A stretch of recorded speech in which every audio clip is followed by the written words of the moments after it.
Friends topic છે view. હવે સૌથી પહેલા વ્યૂ નો મીનિંગ શું થાય સમજીએ આપણે।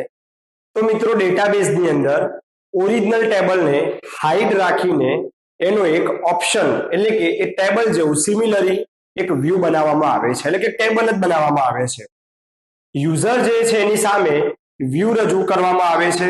યુઝરને ડિસ્પ્લે કરવું હોય ડેટા કે યુઝરને કોઈ પણ ક્વેરી રન કરવી હોય તો ઓરિજિનલી એ ટેબલની જગ્યાએ એ વ્યૂ ઉપર પરફોર્મ થતું હોય છે, રાઈટ। તો એક ટેબલનો અલ્ટરનેટ અથવા તો ટેબલ ઓરિજિનલ ટેબલને હાઇડ રાખીને જે ટેબલ બતાવવામાં આવે એને વ્યૂ કહીએ છીએ આપણે, રાઈટ। તો આ વ્યૂ કેવી રીતે કામ કરે છે, વ્યૂ કેવી રીતે લેવાય, એના એડવાન્ટેજ શું છે, એના વિશે આપણે ડિટેલમાં ચર્ચા કરીએ। તો a view is a virtual or logical table. View શું છે તો વર્ચ્યુઅલી અથવા તો લોજિકલ ટેબલ છે that allow to view or manipulate the parts of the table, કે જે ટેબલ કે ટેબલના કોઈ ભાગ ઉપર એને વ્યૂ કરવું એટલે કે ડિસ્પ્લે કરાવવું કે એની પર ઓપરેશન થતા હોય છે। A view is a derived from one or more table known as a base table। View જે છે મિત્રો એક અથવા એક કરતો વધારે ટેબલ પરથી બનાવી શકાય। વ્યૂ બનાવવા માટે જે ટેબલ યુઝ થયું હોય એને બેઝ ટેબલ તરીકે આપણે ઓળખીએ છીએ, રાઈટ। એટલે કે એવું કહી શકીએ કે વ્યૂ એ શું છે તો બેઝ ટેબલની ડિરાઇવ પ્રોડક્ટ છે, એટલે કે ડિરાઇવ્ડ કરેલું ટેબલ છે। એ view looks like and work similar to normal table. મિત્રો વ્યૂ જે છે કે ડિફરન્ટ નથી, એ દેખાવની અંદર અને કામની અંદર સેમ નોર્મલ ટેબલ જેવું છે, but a view does not have a storage space to store data. નવું શું છે મિત્રો તો નોર્મલ ટેબલની જેમ એના ડેટાને સ્ટોર કરવા માટે સ્પેસ હોતી નથી। ખાસ સમજો, વ્યૂ ટેબલ જે છે એ નોર્મલ ટેબલ જેવું જ છે, લાઈક મીન્સ કે દેખાવની અંદર કે વર્કિંગની અંદર ડિફરન્ટ શું છે નોર્મલ ટેબલ કરતા, તો આ વ્યૂ જે છે ટેબલ એને does not have a storage space, એને સ્ટોરેજ સ્પેસ હોતી નથી, એટલે કે મેમરીમાં જગ્યા રાખતું નથી, okay, to store data, data store કરવા માટે। A view is a created by query. View એ ક્વેરી દ્વારા ક્રિએટ કરવામાં આવે છે। એ view is a dynamic and always reflect the current data of the base table. Base ટેબલની અંદર જે પણ કોઈ ડેટામાં અપડેટ થાય કે ડિફરન્ટ આવે તો વ્યૂની અંદર પણ ડિફરન્ટ દેખાતો હોય છે, અથવા તો વ્યૂની અંદર પણ એ ચેન્જિંગ આવતા હોય છે। માટે કહી શકીએ કે વ્યૂ કેવો છે તો ડાયનેમિક છે। બેઝ ટેબલની અંદર બદલાવ આવે તો વ્યૂની અંદર પણ બદલાવ આવતો હોય છે। Only definition of view is stored in the database। આપણે હાલ વાત કરી કે વ્યૂ એ નોર્મલ ટેબલ કરતો કેવી રીતે અલગ હતું, તો નોર્મલ ટેબલની જેમ એને સ્ટોરેજ સ્પેસ નથી, કે જે ડેટા સ્ટોર કરવા માટે સ્ટોરેજ સ્પેસ ધરાવતું નથી। પરંતુ મિત્રો ખાસ નોટ કરવું અહીંયા, એની જે ડેફિનેશન છે એટલે કે જે વ્યૂ બનાવેલું છે એ view store in the database. ડેટાબેઝની અંદર વ્યૂ જે છે એની ડેફિનેશન ઓનલી સ્ટોર થાય છે, એ ડેટા માટેની જે સ્પેસ છે એ રાખતું નથી। આગળ વધીએ। when any operation performed on a view it is actually performed on the base table। જ્યારે પણ વ્યૂ ઉપર કોઈ પણ ઓપરેશન પરફોર્મ કરવામાં આવે તો એકચ્યુઅલી ખરેખર એ ક્યાં પરફોર્મ થતું હોય તો બેઝ ટેબલ ઉપર। તો ધ્યાન રહે અહીંયા મિત્રો ખાસ કે વ્યૂ એ શું છે તો બેઝ ટેબલ ઓરિજિનલ ટેબલનો ફક્ત એક વ્યૂ છે। વ્યૂ પર કોઈ પણ ઓપરેશન કરીએ તો એકચ્યુઅલી ક્યાં થતું હોય તો આપણા બેઝ ટેબલ ઉપર પરફોર્મ થતું હોય છે, ઓકે। હવે ટાઈપ્સ ઓફ વ્યૂ, વ્યૂના ટાઈપ્સ જોઈએ મિત્રો, તો વ્યૂ બે ટાઈપ્સનું બનાવી શકાય, એક રીડ ઓનલી વ્યૂ અને બીજું છે અપડેટેડ વ્યૂ। નામ પરથી જ મિત્રો read only view, read only view એટલે કેવું કે જે વ્યૂનો ડેટા ફક્ત ડિસ્પ્લે કરી શકીએ અથવા જે વ્યૂની અંદર ડેટા જોઈ શકીએ એ રીડ ઓનલી છે। આપણે નોર્મલી જાણીએ છીએ મિત્રો કે જ્યારે પણ કોઈ ટેબલનો ડેટા ડિસ્પ્લે કરવો હોય, જોવો હોય તો કઈ ક્વેરી વાપરીએ છીએ આપણે તો કે સિલેક્ટ ક્વેરી, રાઈટ। તો અહીંયા કહી શકીએ કે રીડ ઓનલી વ્યૂની અંદર ફક્ત સિલેક્ટ ઓપરેશન જ પરફોર્મ કરી શકાય। This means user can only view data, user ફક્ત ડેટા જોઈ શકે। રીડ ઓનલી વ્યૂની અંદર ઇન્સર્ટ, ડિલીટ, અપડેટ આવા ઓપરેશન પોસિબલ નથી। તો એના માટે કયો વ્યૂ છે, તેનું નામ છે અપડેટેડ વ્યૂ। અપડેટેડ વ્યૂ કેવો છે મિત્રો તો allow select as well as insert, update and delete operation.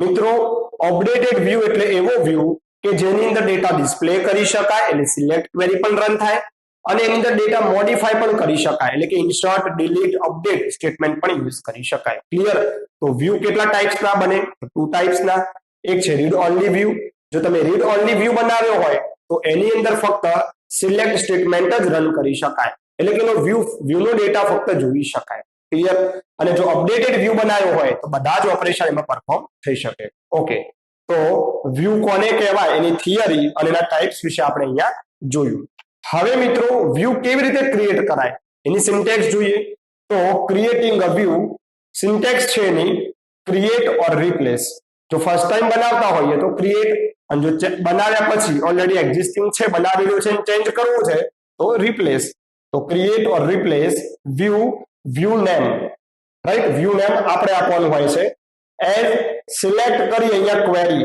જે પણ ક્વેરી પર તમારે બનાવવું હોય અથવા વ્યૂ જે છે એ જેની માટે બનાવવું હોય એ અહીંયા લખવામાં આવે છે અને વિથ રીડ ઓનલી હવે મિત્રો આ ઓપ્શનલ છે જો તમે વિથ રીડ ઓનલી લખ્યું હોય તો તમારો જે વ્યૂ છે એ રીડ ઓનલી વ્યૂ બને અને જો તમે નહીં લખ્યું આ વિથ રીડ ઓનલી તો તમારો વ્યૂ એ અપડેટેડ વ્યૂ બનશે ક્લિયર ફરીવાર વ્યૂ ક્રિએટ કરવાની સિન્ટેક્સ ક્રિએટ અથવા રિપ્લેસ વ્યૂ નેમ એઝ કરી સિલેક્ટ તમારી ક્વેરી જે પણ હોય વિથ રીડ ઓનલી લખ્યું હોય તો રીડ ઓનલી વ્યૂ બને અને નહીં લખ્યું તો બાય ડિફોલ્ટ કયું બને અપડેટેડ વ્યૂ બંનેમાં શું ડિફરન્સ છે એ તો આપણે જોઈ ગયા છીએ ઓકે ચાલો આપણે આને એક્ઝામ્પલ દ્વારા સમજીએ બે એક્ઝામ્પલ અહીંયા લીધેલા છે ફર્સ્ટ એક્ઝામ્પલ વ્યૂ ક્રિએટ કરીએ અને સેકન્ડ એક્ઝામ્પલમાં વ્યૂ માટે કામ કરીએ ચાલો જુઓ અહીંયા ક્રિએટ વ્યૂ એસીસી રાજકોટ મિત્રો એકાઉન્ટ ટેબલ છે એકાઉન્ટ ટેબલની અંદર જેની બ્રાન્ચ રાજકોટ છે એવા આપણે રેકોર્ડ સિલેક્ટ કરીએ અને એની માટે વ્યૂ બનાવી દઈએ જેનું નામ છે એસીસી રાજકોટ એટલે એવું સમજી લો કે રાજકોટના અકાઉન્ટ આપણે અહીંયા ભેગા કરીએ છીએ અથવા રાજકોટના અકાઉન્ટનો વ્યૂ બનાવી રહ્યા છીએ આપણે રાઈટ તો create view ACC Rajkot as select star from એકાઉન્ટમાંથી સિલેક્ટ કરી રહ્યા છીએ અને વેર ક્લોઝનો યુઝ કર્યો વેર બ્રાન્ચ ઇક્વલ ટુ રાજકોટ જેની બ્રાન્ચ રાજકોટ છે એવા એકાઉન્ટ અહીંથી સિલેક્ટ કર્યા આપણે અને એ એસીસી રાજકોટની અંદર વ્યૂની અંદર આપણે પુટ કર્યા હવે જુઓ મિત્રો અહીંયા એક્ઝામ્પલ 2 જોઈએ આપણે select star from ACC Rajkot મિત્રો એસીસી રાજકોટ એ શું હતું આપણો તો વ્યૂ હતો જે આપણે અહીંયા ક્રિએટ કર્યો કેવી રીતે તો કે એકાઉન્ટ ટેબલ જેની બ્રાન્ચ રાજકોટ હોય એમના માટે વ્યૂ ક્રિએટ કર્યો create view account Rajkot as a select star from account where branch equal to Rajkot account ટેબલમાં જેની બ્રાન્ચ રાજકોટ હોય એ બધા જ રેકોર્ડ આપણે એસીસી રાજકોટના વ્યૂની અંદર મૂક્યા અથવા તો એસીસી રાજકોટ નામનો જે વ્યૂ બનાવ્યો એમાં એકાઉન્ટ ટેબલની જેની બ્રાન્ચ રાજકોટ છે બધા આવેલા છે રાઈટ એક્ઝામ્પલ 2 માં એ એકાઉન્ટ રાજકોટ જે છે એસીસી રાજકોટ એકચ્યુઅલી શું છે મિત્રો તો વ્યૂ આપણે શરૂઆતમાં વાત કરી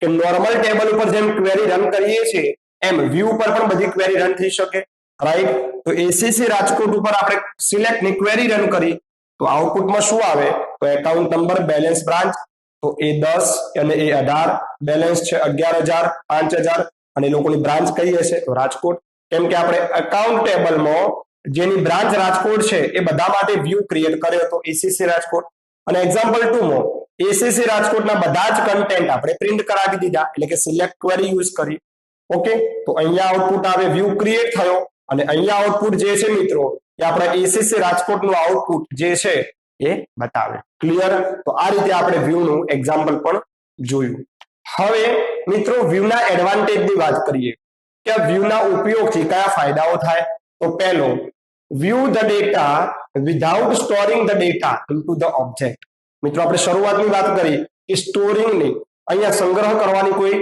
જરૂર હોતી નથી અથવા તો અહીંયા સ્ટોરેજ થતું નથી એટલે કે ડેટા વ્યૂ કરાવી શકીએ છીએ આપણે without storing the data into the ઓબ્જેક્ટમાં ડેટા સ્ટોર કરાયા વગર સ્પેસ આપ્યા વગર આપણે એને ડિસ્પ્લે કરાવી શકીએ છીએ view can hide some column in the table મિત્રો ટેબલની કોઈ અમુક પર્ટિક્યુલર કોલમ આપણે હાઇડ કરાવવા માંગતા હોઈએ તો વ્યૂ દ્વારા પોસિબલ થઈ શકે. એટલે મીનિંગ એવો થયો કે ટેબલનો જેટલો કન્ટેન્ટ આપણે યુઝરને બતાવવા માંગીએ છીએ એટલો જ કન્ટેન્ટ આપણે બતાવી શકીએ. ક્લિયર? જે વ્યૂની મદદથી પોસિબલ છે, કેમ કે ઓરિજિનલ ટેબલ એ હાઇડ રાખેલું હોય છે અને વ્યૂ એ આપણે યુઝર સામે બતાવતા હોઈએ છીએ. બીજી વસ્તુ, ત્રીજો અહીંયા ફાયદો કહીએ તો join 2 or more table and show it as a one object to user. એક કરતો વધારે ટેબલ, બે કરતો વધારે ટેબલ આપણે જોઈન કરી શકીએ અને એક જ ઓબ્જેક્ટ છે રીતે આપણે બતાવી શકીએ. અને છેલ્લે we can secure original table. આપણે ઓરિજિનલ ટેબલ એ હાઇડ રાખીએ છીએ, એનું વ્યૂ બતાવીએ છીએ, માટે આપણે ઓરિજિનલ ટેબલને હાઇડ રાખી શકીએ અથવા સિક્યોર રાખી શકીએ એવું કહી શકીએ. તો ફરી એકવાર એડવાન્ટેજ શું છે વ્યૂના? તો view the data without storing the data into the object. ઓબ્જેક્ટમાં ડેટા સ્ટોર કરાવ્યા વગર આપણે ડેટા વ્યૂ કરાવી શકીએ. View can hide some column of in the table. ટેબલની અમુક કોલમ એ વ્યૂની મદદથી હાઇડ કરી શકાય. Join 2 or more table and show it as a one object to user. બે થી વધારે ટેબલને જોઈન કરી શકાય, એ પોતે એક જ ઓબ્જેક્ટ છે એવી રીતે બતાવી શકાય. અને we can secure original table. આપણે ઓરિજિનલ ટેબલને સિક્યોર રાખી શકીએ. તો આ થયા આપણા વ્યૂના એડવાન્ટેજ. હવે મિત્રો વ્યૂ કેવી રીતે ક્રિએટ કરાય વ્યૂના એક્ઝામ્પલ સાથે જોયું. હવે વ્યૂનો યુઝ પતી જાય છે, ઉપયોગ પતી જાય છે, તો એને ડિસ્ટ્રોય કેવી રીતે કરવું એની વાત કરીએ. એની સિન્ટેક્સ છે ડ્રોપ વ્યૂ નેમ. એક્ઝામ્પલ તરીકે આપણે અહીંયા કયું વ્યૂ ક્રિએટ કર્યો હતો? તો એસીસી રાજકોટ. તો ચાલો એને ડ્રોપ કરીએ, તો ડ્રોપ વ્યૂ એસીસી રાજકોટ. તો આઉટપુટમાં મળશે કે વ્યૂ ડ્રોપ. આપણે જે વ્યૂ ક્રિએટ કર્યો એને ડ્રોપ કર્યો. ક્લિયર? તો આ રીતે વ્યૂ નું કામ ફિનિશ થઈ જાય પછી એને ડિસ્ટ્રોય કરવા માટે, ડ્રોપ કરવા માટે આ સિન્ટેક્સ પ્રમાણે આપણે કામ કરી શકીએ. ડ્રોપ વ્યૂ, જે વ્યૂ બનાવ્યો હોય એનું નામ. ઓકે મિત્રો, તો અહીંયા આખો વ્યૂ નો ટોપિક લીધો છે આપણે કે વ્યૂ કોને કહેવાય, વ્યૂની ટાઈપ્સ, કેવી રીતે ક્રિએટ કરાય એની સિન્ટેક્સ, એક્ઝામ્પલ 2 શીખ્યા આપણે, વ્યૂના એડવાન્ટેજ શું છે અને છેલ્લે વ્યૂ કેવી રીતે ડિસ્ટ્રોય કરાય.